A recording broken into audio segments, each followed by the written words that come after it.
Hello everyone. I hope you all are very well aware that government has come up with income tax bill 2025. ये नई news नहीं है because in February 2025 when the budget was presented for 2025-26, Nirmala Sitharaman ji has made this point very clear that we will be coming up with a new income tax act which will replace the existing Income Tax Act 1961. But the question is why the older or the existing Income Tax Act is need to be replaced. What are the reasons behind this replacement? What will be the impact of the new bill which has been introduced, and how it is going to affect normal man, or I would say the middleman like you and me. So let's try to understand each and every nitty-gritty of this particular bill. क्यों लाया गया, किस लिए लाया गया, इसके क्या outcomes होंगे, all the points will be discussed. So सबसे पहली चीज अगर हम बात करें, जो एग्जिस्टिंग 1961 का इनकम टैक्स एक्ट है, इट हैज बीन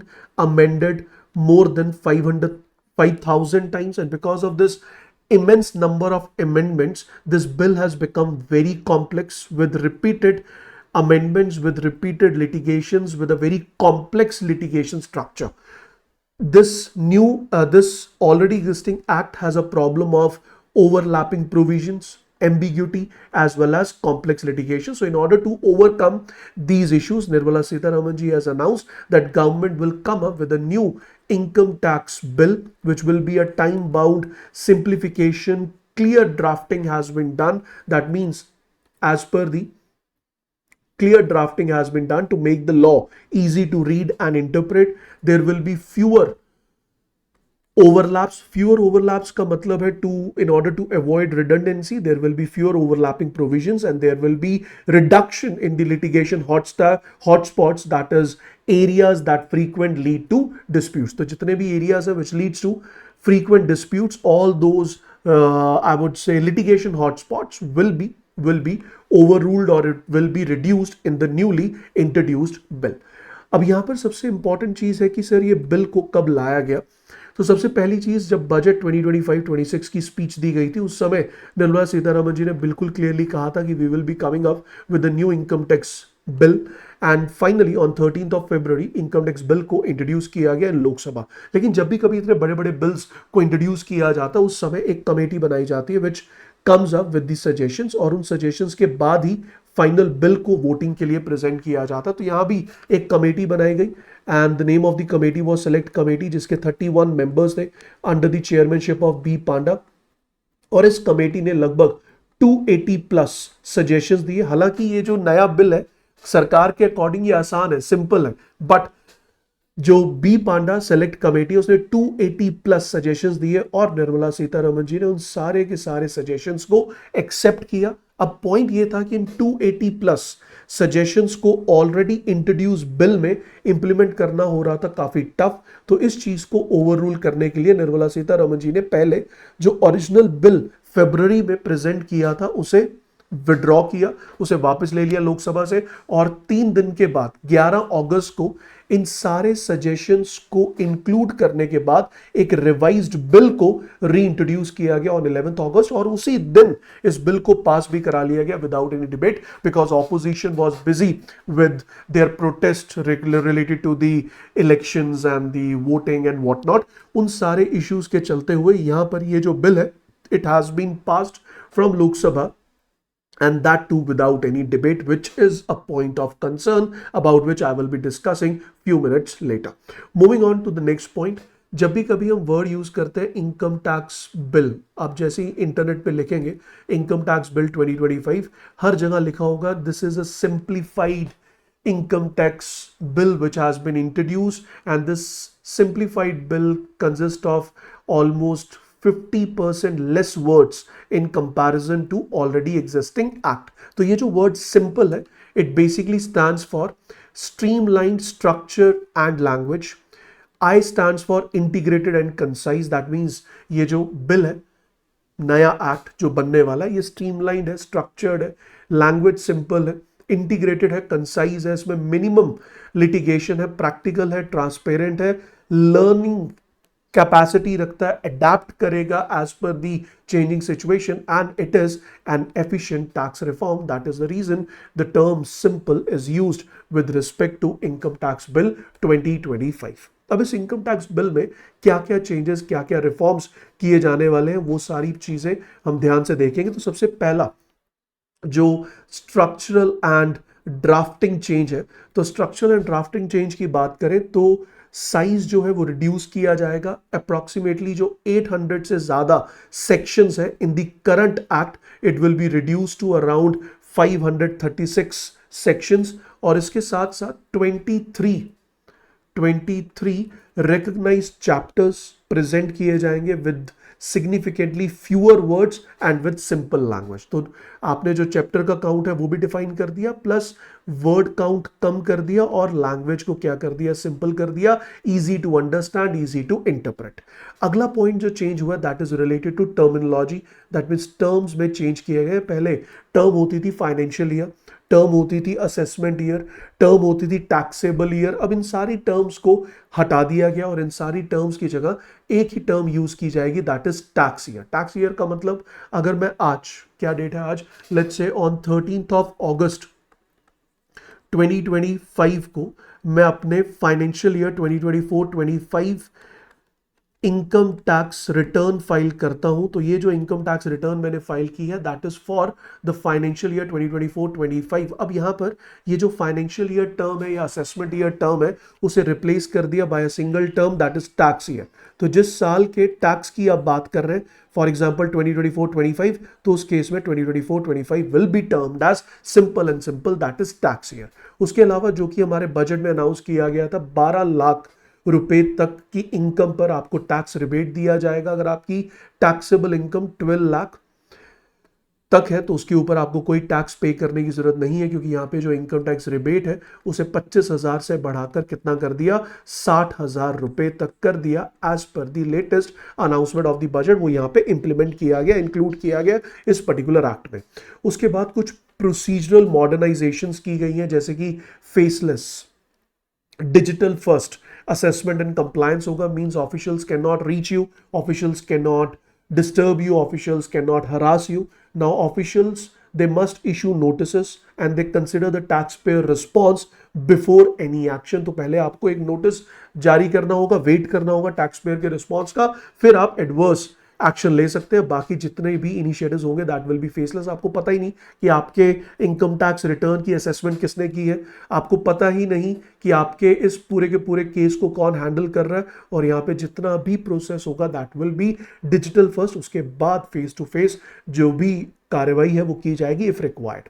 अगला पॉइंट आता है टैक्स पेयर प्रोटेक्शन. तो टैक्स पेयर प्रोटेक्शन के लिए टीडीएस या रिफंड क्लेम्स, टीडीएस का क्लेम या रिफंड क्लेम को अब आप प्रोसेस कर सकते हैं even after the deadline without any penalty. तो जब आपने कोई टैक्स दिया, लेट्स सपोज मैंने एक साल का 12 लाख रुपए टैक्स दे दिया, लेकिन जब मैंने अपनी इनकम टैक्स रिटर्न भरी तो मेरा जो टैक्स बनता था that was of 8 lakh only. तो ये जो 4 लाख रुपए हैं I will claim from the government, और अब मैं इस क्लेम को जनरेट कर सकता हूं even after the deadline without any penalty, and same goes for tax deducted at source recovery as well. तो advance nil TDS certificate possible होगा for eligible taxpayers, that has also been announced. उसके बाद अगर हम बात करें तो यहाँ पे strict rules इंट्रोड्यूस किए गए थे related to your NGOs, trust and what not. तो वहां पर यह कहा गया कि अगर कोई भी एनोनिमस डोनेशन होगी तो उस एनोनिमस डोनेशन को we will include under the tax. But फिर उसके बाद काफ़ी सारा प्रोटेस्ट हुआ, काफ़ी सारे बैकलैशेस आए.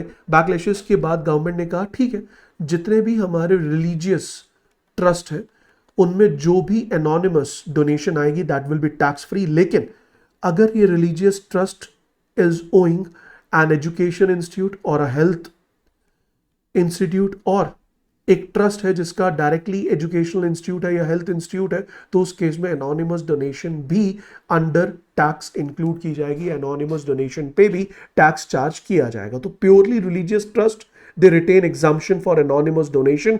Trust combining religious and social services, they will face stricter rules to avoid misuse of this particular announcement. A practical implementation is a very important aspect of this particular reform. तो practical implementation में अगर मैं कहूं तो salaried employees, तो जो हमारे salaried individuals हैं, for them there is no rate change. तो फायदा क्या है सर, क्यों ये पूरी का पूरी वीडियो हम देख रहे हैं? सर उसका बेनिफिट ये है कि पहले तो आपके ऊपर कोई टैक्स का रेट चेंज नहीं हुआ, सिंपलर कंप्लायंस होगा, क्लियर डिडक्शन होगी आपके टैक्स की, और उसके साथ साथ आपके जो नए रिपोर्टिंग फॉर्मेट्स हैं वो भी यहां पर इंट्रोड्यूस किए जाएंगे. फिर जो हमारे स्मॉल बिजनेसेस हैं या फिर जो माइक्रो स्मॉल मीडियम एंटरप्राइजेस हैं, there will be less routine friction via simpler process, but they have to adopt और they have to adapt to the fully digital workflows as per the latest announcement. और तीसरा जो point है that is for non profit trusts या non profit organisations.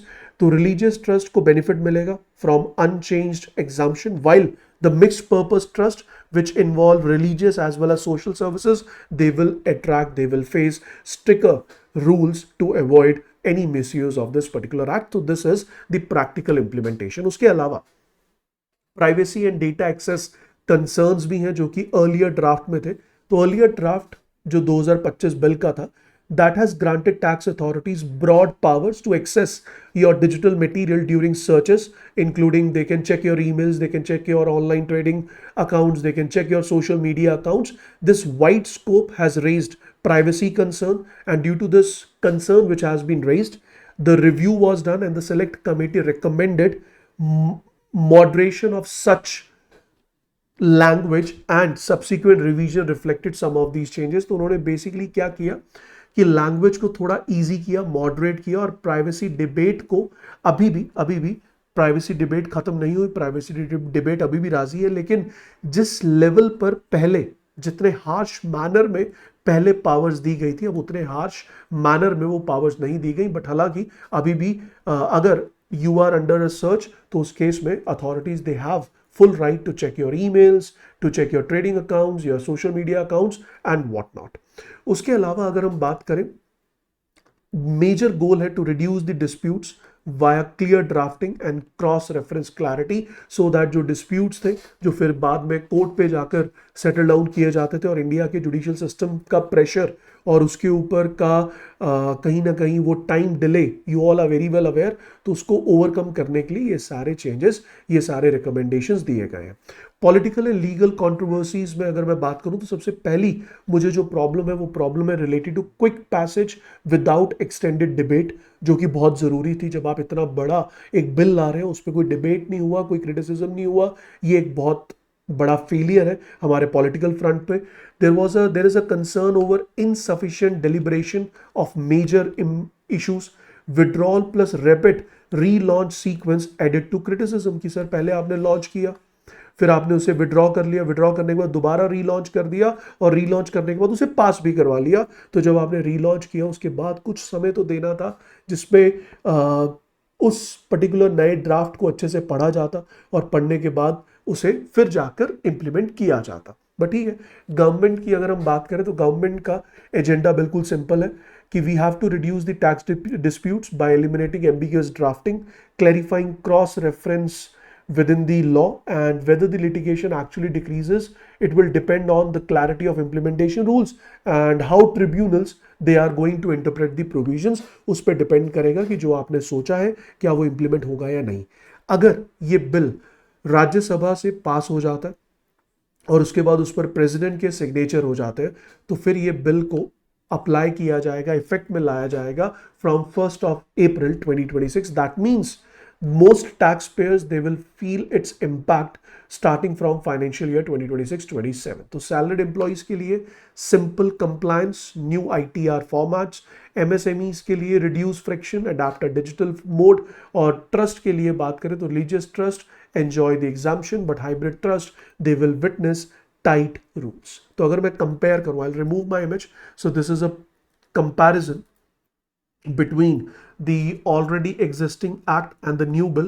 तो अगर आप देखें सेक्शंस 800 से कम करके ऑलमोस्ट 536 किए जाएंगे. टेक्निकल लैंग्वेज को हटाकर simple and clear language introduce की जाएगी. 2 terms previous year assessment year को हटाकर सिर्फ और सिर्फ एक टैक्स ईयर वर्ड इंट्रोड्यूस किया जाएगा. 12 लाख रुपीस तक की इनकम पर रिबेट दिया जाएगा. High volume due to ambiguous wording but aims to minimize the litigation. Then in case of procedural system, physical and partial digital, but this is going to be fully digital.